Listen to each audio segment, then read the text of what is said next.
राजा की भी सब कुछ होने के बावजूद उसे लगता है कि उसके पड़ोसी राज्यों के पास उससे अधिक धन है।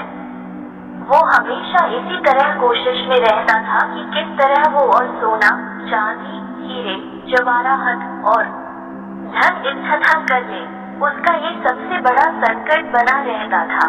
फिर भी वो अपने राज्य पर काफी ध्यान देता था ताकि उसके राज्य की सभी चीजों से संबद्ध रहे। उसके राज्य के लोगों को किसी चीज की कमी ना हो।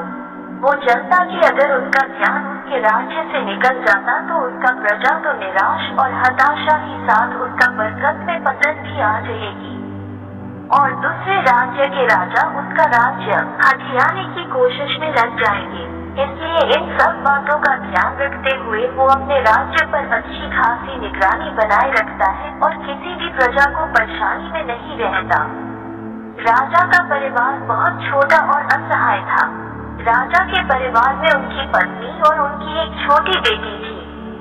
राजा अपने परिवार से बहुत प्यार करता था। वो अपनी बेटी को कभी भी उदास नहीं देख सकता था। वो हमेशा अपनी बेटी को खुश करने में लगा रहता था। उसी तरह ही बेटी राजा यानी अपने पिता से बहुत प्यार करती है।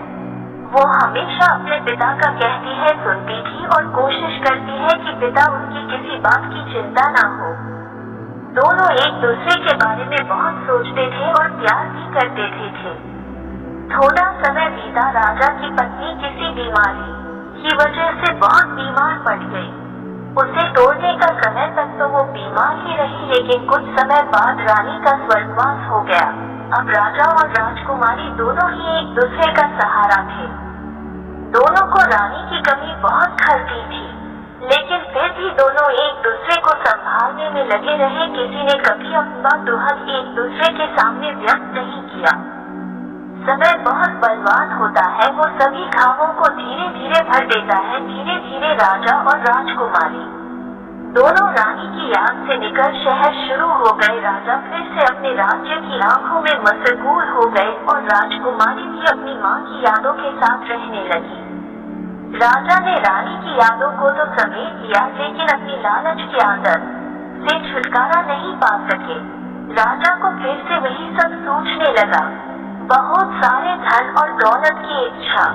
उन्हें परेशान देखकर उनके मंत्री ने उनसे इसके बारे में पूछा तो राजा ने मंत्री को बताया कि वो परेशान है क्योंकि उन्हें और धन की इच्छा है।